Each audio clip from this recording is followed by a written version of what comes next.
অনেকদিন পরে নিজের বাসায় আসলাম।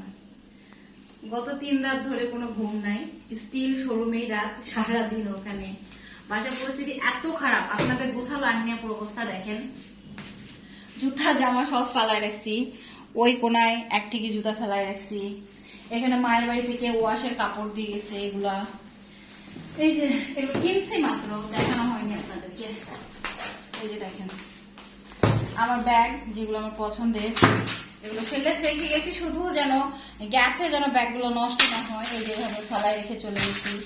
তারপর এখানে এই যে ওয়ালমেট গুলো রাখছি, আরো ওয়ালমেট রাখছি। এই যে এগুলো এগুলো নিয়ে আসছিলাম দুয়েল দপ্তর থেকে গতবার, এবার না আগের বার, সেগুলো পর্যন্ত বের করি নাই। মাছের ফলই মলই কত কিছু আছে। আর আমার বাসায় পানি খাওয়ার জন্য নতুন কাপ।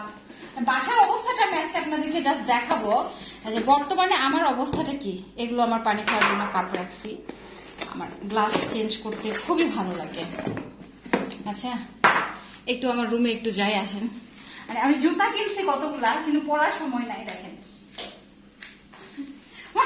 এটা আমার দেখাতে লজ্জা লাগতেছে। দেখেন এই যে ফেলে রেখে দিছি, শুধু মানে হুদায় কেনা। এই যে দেখেন কোনো কাজ নাই, ঠিক আছে, কিনে রেখে দিচ্ছি। এই যে যেন এগুলোতে নষ্ট না হয়, তাই মুখগুলো খুলে খুলে রাখছি। এখানে একটা হাঁটাহাঁটি করার জন্য স্পোর্টস শু আছে। ওই সাইডে আরো, ওই সাইডে আরো আমি দিচ্ছি, আমি দিচ্ছি। এই যে এই হলো অবস্থা। সেলর থেকে একটা জুতো আনছিলাম, সেলর থেকে, ওইটা ওই যে পড়ে আছে। অনেক এখানে শুয়েছিলাম, অনেকের মধ্যে শুয়েছিল দুপুরবেলা এসে।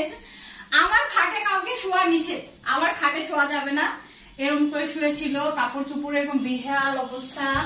এগুলো তো এই যে ব্যাগ কিনে রাখছি, যেটা কবে কিনে রাখছি আমি নিজেও জানি না। অনেস্টলি এটা আমি কবে কিনছি, হবে তো তাও 7-8 মাস। এই যে এই ব্যাগটা আমার খুবই পছন্দের। এবার আমার বিছানা ঘর দেখাবো আপনাদেরকে, আসেন। ও এদিক থেকে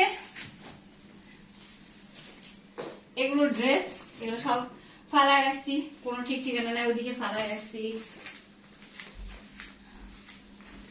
আর লাগেজ তো আনপ্যাক করেই নাই। আরেকটা ব্যাগ দেখাতে ভুলে গেছি, এই যে এটা একটা পাঁচি ওয়ার ছিল আমার ড্রেস গুলো আর কোথায় রাখছেন যায় না। রুমের এই হলো আমার বর্তমান হাল হকিকত। কোন রকম করে বের হয়েছি আর চলে গেছি। প্রায় 1 মাস ধরে বাসা কোনো ওপেনিং কিচ্ছু করা হয়নি। মানে আমার শোরুম ওপেনিং এর পর থেকে এরকমই অবস্থা, সবকিছু একদম উল্টা পাল্টা, কিচ্ছু ঠিক নাই, একদম কিচ্ছু ঠিক নাই। এখনো ব্ল্যাঙ্কেট চলছে, এসি চলছে, বাট ব্ল্যাঙ্কেট চলছে। বাট আমার নতুন ড্রেস গুলো আমি পাচ্ছি না। এটা হলো আমার আফসোস, সেগুলো আমি কোথায় রাখছি খুঁজতে হবে। তোমার লাগেজ, হ্যাঁ তোমার লাগেজ এই যে এই যে এই যে এগুলো জাস্ট ফেলে ফেলে রাখছি ভাই। আমি নিজেও জানি না আমি কি কি কিনছি, এটা আমি জানি না। আমি বলতে পারবো না যে কি কি কেনা হয়েছে। আজকে এসে দেখলাম আমার শোরুমের মধ্যে আরো কয়েকটা পড়ে আছে। লাগেজটা এখনো খুলিই নাই। লাগেজের মধ্যে মনে হয় আরো কি আছে, এই যে ভারী গুলো যায় না। লাগেজ খুলে দেখাবো, লাগেজ যদি খুলি।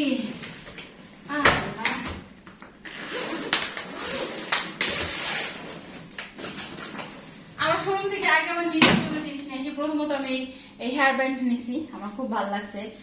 টি শার্ট নিয়েছি, একটা লং টি শার্ট নিয়েছি, আর একটা টি শার্ট নিয়েছি, আরো একটা টি শার্ট, আরো আনাদার টি শার্ট, আর একটা টি শার্ট। মানে আমার টি শার্ট লাগে, একটা স্কার্ফ, এটাও একটা টি শার্ট, এটাও একটা টি শার্ট, পালাজো, আরো একটা টি শার্ট। এই যে ও আচ্ছা, আমি আর দেখাবো না ভাই, এবার আপনারা খেপে যাবেন। এগুলো সব সব সব টি শার্ট, এখানে লং শার্ট আছে, স্কার্ট আছে। মানে আমার নিজেরই এতগুলো কিনতে লাগে, তাহলে আমি বিক্রি কি করবো আমি জানি না। তারপরে আমি পড়া সবগুলো খুব সুন্দর লাগতেছে, ওইটা আবার দিয়ে দিই সবাইকে, দয়া করি আমি। হ্যাঁ হচ্ছে এই ব্যাগটা অ্যাকচুয়ালি অনেক বিউটিফুল ছিল, আমি প্রিটি ছিল। এটা অনেকে এসে খোঁজ করছে, তো এটা আমি ভাই আর সেল করবো না। তবে পাপু ভাইয়ের বউ আমার কাছ থেকে আজকে একটা পার্স চাইছে, ওইটা আমি ভাবিকে দিব, প্রমিস করছি। ওই পার্সটা দেখায় আজকে ভিডিও আর করবো না। আমার পার্স কোথায় ওটা? আল্লাহ, আমার পার্স কই? এই যে ও পাইছি। এই পার্সটা আমার ব্র্যান্ডের। তো কালাস ভাই নিতে থেকে উনি নিতে চান, এবং আমি বললাম ভাবি আমি একদিন ইউজ করছি। কাছে তুমি অন্যান্য ধরনের একদিন ইউজ করলে কিছু হবে না। এই এত প্রিটি একটা ব্যাগ, এটা ভাবিকে দিয়ে দিতে হবে, বাট আমার মন খারাপ না, আমারই তো ভাবি, সেই ইউজ করবে এটাকে, চাইলে এভাবে ইউজ করতে পারবে, চাইলে এটা সুন্দর এরকম করে ইউজ করতে পারবে, ভালো লাগবে। তো আল্লাহ তাআলা ঘর থেকে কেমন লাগছে, কিচেন রুম দেখায়নি, চলে আসেন কিচেন রুম দেখতে। খুবই বাজে অবস্থা, আঙুর শুকায় গেছে, এরকম পড়ে আছে, বড়ই পড়ে আছে, ভালো গন্ধ নাই এখানে আর। তারপর এই যে তরকারি এগুলো থালাবাটি অনেক পরিষ্কার করছে, আমি মাজি নাই, এগুলো ওই পরিষ্কার করছে। চিনিটা নিয়েছিলাম নুডলসের মধ্যে শরবত খাবো বলে, গ্রামীণ ফুড বিডি থেকে, আমাদের নগর একটা অর্গানিক পেজ, এত ভালো লাল চিনি, বাট খাওয়ার হয় নাই। এই তো হলো বর্তমান হাল হকিকত, রাতের 1টা বাজে নিয়ার বোধ 1টার কাছাকাছি, এখনো ফ্রেশ হওয়া হয়নি, কোনো কাজ শেষ করা হয়নি। এই সবকিছু শেষ করতে করতে শুভ হয়তো বা 3টায়, সকাল 9টার মধ্যে আবার আমার শোরুমে। তো আমার জন্য সবাই দোয়া করবেন, আমি এভাবেই যেন বেঁচে থাকতে পারি। আলহামদুলিল্লাহ, আল্লাহ হাফেজ।